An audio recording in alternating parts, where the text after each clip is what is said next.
At this point, what genre of music do you consider yourself? Rap. And are you referred to as a rapper? Yes, I am. What is your opinion of that phrase?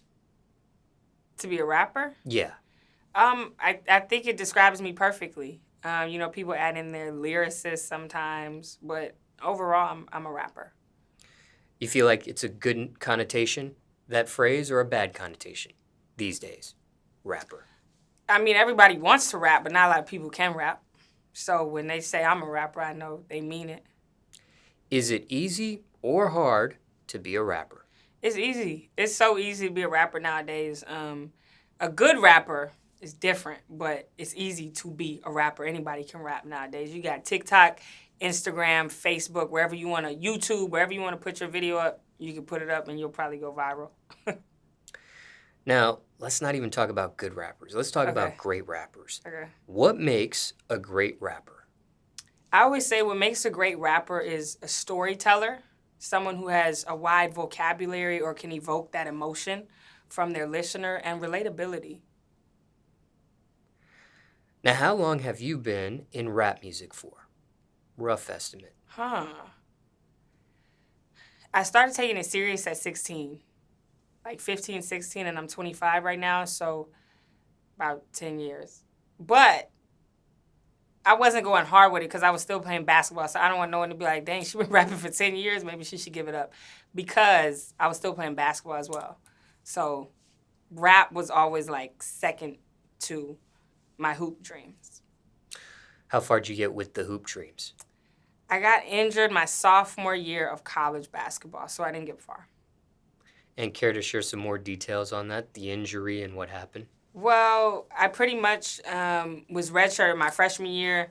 Then sophomore year, when I was actually allowed to play, I got hit so hard. Okay, so I'm 5'9", but when you go to college, I'm 5'9", and at the time I was like 130.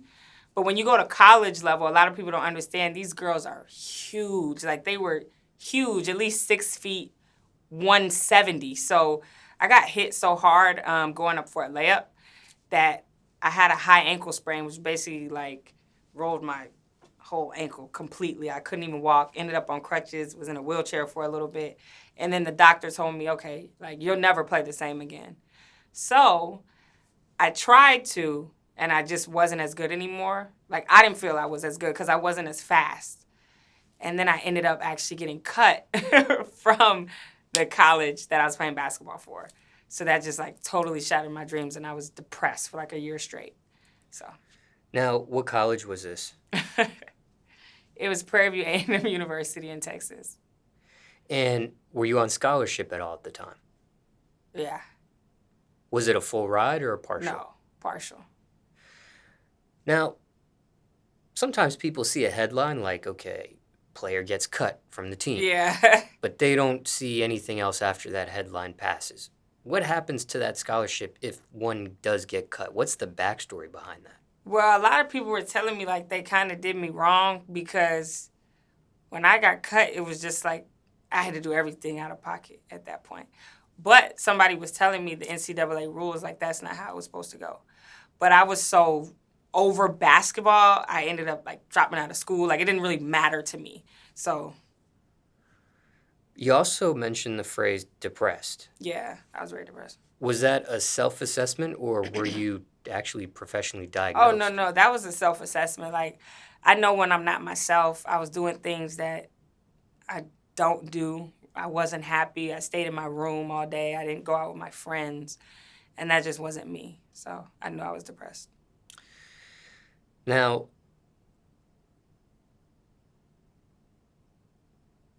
what did you... Well, I'll save that question for another time because that can go into a whole different conversation. But we'll get back to the music train here. Okay. You also said when I asked you originally how long have you been in rap music for, you said 10 years, give or take. And then you said something like maybe somebody commenting, well, she's been in rapping for 10 years. Yeah. Why doesn't she just give it up? That. Why doesn't she just give it up? What is your opinion on that? Someone, and you could take yourself out of the equation, but someone working on music, doesn't even have to be rap, but just working on music for 10 years, is there a time limit to give up? No, I don't think you should ever give up on your dreams. Now, I do think you should be realistic. So, like, if things weren't taking off for me as they are now, then it might be one of those things where it's like, well, maybe I should venture off into this and, experiment with this career path.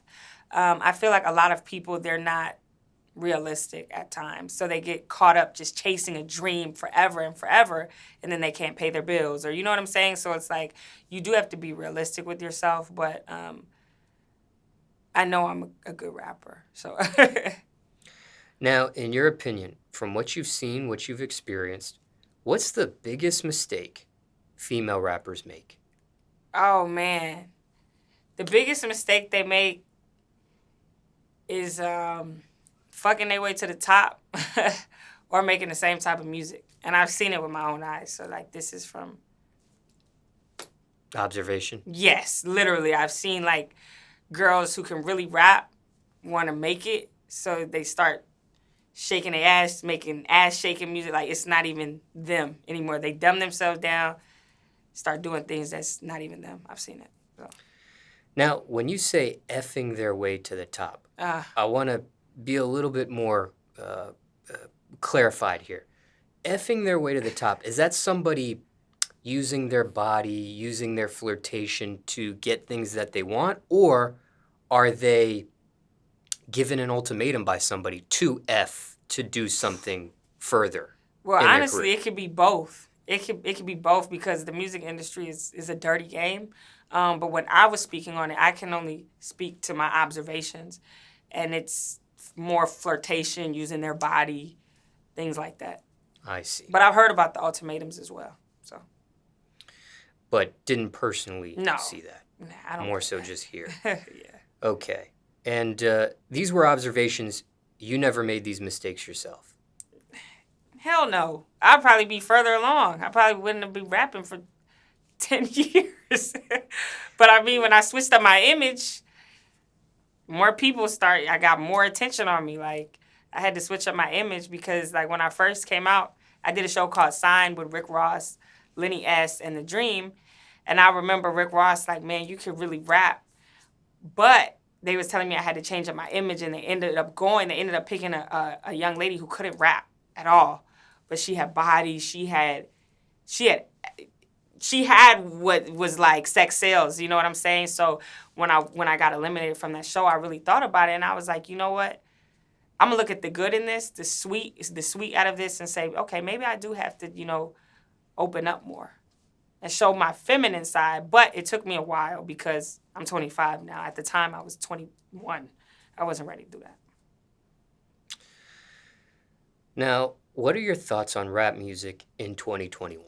Overall speaking, doesn't just have to deal with female rappers, just generally speaking. I like it. I mean, I listen to the same artists. Like, I listen to Meek Mill nonstop. So it's like, I don't get caught up in the times that we're in, because if I really value an album, I'll still listen to it. Like, I still listen to Kendrick Lamar's Section 80. That was years ago. I listen to Championships by Meek Mill. You know what I'm saying? So it's like, no matter what everybody else is putting out now in 2021, I value rap so much that I'll go back and listen to other things I like. What draws you to Section 80, and what draws you to the Championships album? I remember when I first heard Section 80 because I grew up in Los Angeles, California, and I just remember that from Section 80 to Good Kid, Mad City, he kind of embodied, like I said, a great rapper can embody what they're going through and be a great storyteller. And I feel like both of those albums just told a story from start to finish where I felt like I was there. And I could relate to some of those records growing up in California. And then Championships by Meek Mill, I just think he's lyrical. And I feel like that's kind of missing at times. So. Have you ever had a chance to meet either of these artists? No, not yet. Now, if this next question sounds like something you answered already on this topic, then you can skip it or add on to it. And if you haven't, feel free to give an answer. But best thing about rap music right now? I'm gonna be honest, like, even though I may only listen to it in the club, it's feel good music. And I can honestly say that. Like, most of the rappers that are out right now, even though I may not listen to them when I go home or download their single or their album, when I'm out, it does make you feel good. You have fun to it. And are you referencing a certain type of rap music here? Um, I thought you were talking about more like mainstream rap. Yeah. Okay. Yeah, like mainstream rap makes you feel good. Have Okay. fun. Okay. Opposite end of the spectrum. Worst thing about rap music right now. There's no substance. There's no substance. So it's literally just you feeling good, you turning up, but I feel like the substance lacks. And then when rappers do come out with substantial music and works of art like Meek Mill, Expensive Pain, people don't like it. So it's kind of like, what do we do? I'm not going to say people don't like it. They don't appreciate it. I'll put it like that. Because it's a great album, but I feel like people don't appreciate it because they're brainwashed by everything else they've been hearing.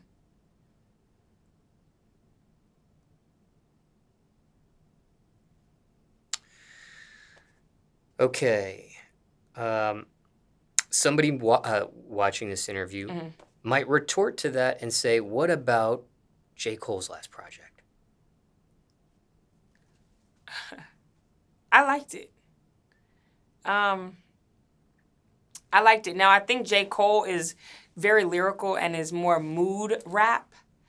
He's gonna get you in those feelings. He's really gonna provoke thought and make you think. So sometimes it can be overwhelming for some people, but I've always been a J. Cole fan, so I can appreciate that. And even still, I feel like a lot of people didn't give that as much credit as they should have, and they kind of made excuses. And I'm referring to the off-season album there. Yes. Is that where you were as well? Yes. Okay. What about somebody retorting to what you just said and saying the Kanye West Donda album?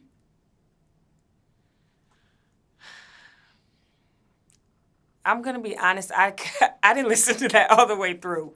So I can't give a valid opinion. I wouldn't feel right sitting here and talking about the album when I know I didn't finish it. Another person watching this might retort and say, what about Nas' King's Disease 2 album? That was a great album. Hit Boy did his thing on that. But I feel like a lot of people just played it like, well, it's Nas. He's legendary. Instead of understanding he's Nas legendary and he's still keeping up with the young guys who you guys are putting on pedestals, Nas is coming out and killing them. So I liked King's Disease.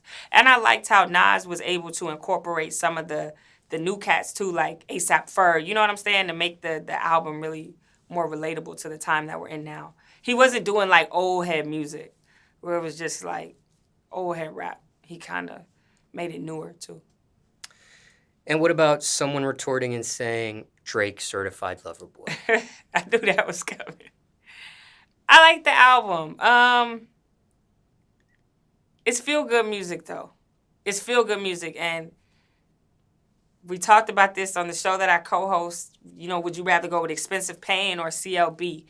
And Expensive Pain is more so for the rap fans. CLB, you want to feel good. You want to be in your feeling. You know what I'm saying? Like, he called it Certified Lover Boy. Like, it's lover, it's emotions. But was it giving me a rap album? I'm not going to say it was. But I think they're both great albums for their own reasons. And what show are you referencing here if some people aren't familiar? The Mix on Fox Soul every Tuesday.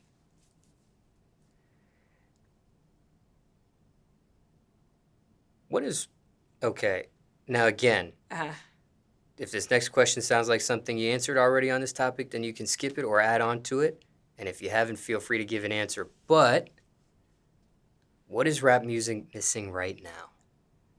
It's missing me. No, but for real, I think it's missing substance. I feel like I'm just only going to speak to female rap because that's what I'm a part of. But we have to find a good mix. So I'm going to be honest. I grew up on Nicki Minaj. I grew up on Lauryn Hill. I grew up on Missy Elliott. And what I loved about each of them were they had bars, they were creative, they still made you feel like a woman. They embodied all of that. They were sexy. I feel like we're missing that. It's just too much sex, sex, sex, sex, sex. We don't have that rapper who can really come in and give us both of them or all three of them. I feel like that's missing. And have you had a chance to meet any of these three people? No. Now, is rap music in 2021 a hustle or an art form? It's still an art form to me. I feel like the people who do try to take it for a quick hustle and make a quick bag, they end up falling off eventually. Like, if you're not good at something, you can't withstand it. You're eventually going to fall off. What do you wish you knew before you became a rapper?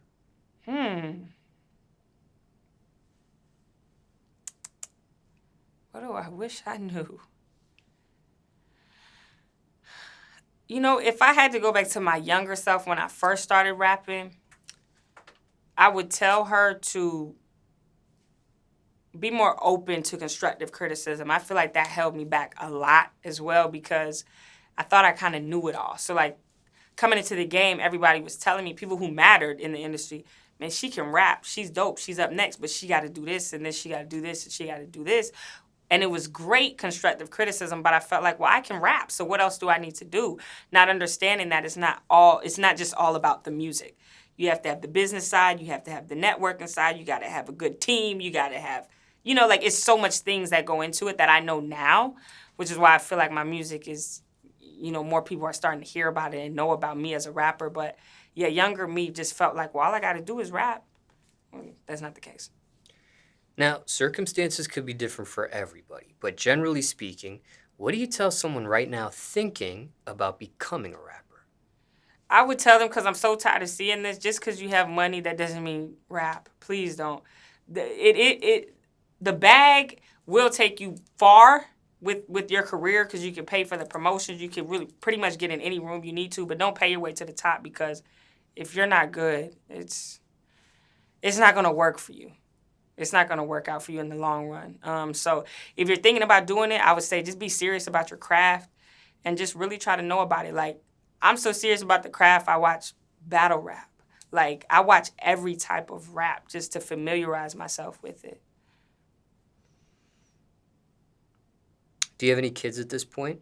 No. Oh, my gosh, no. Why'd you say it like that? I'm not even thinking about kids, man. I'm trying to get this career off the ground. And for time reference, it's October 2021 now.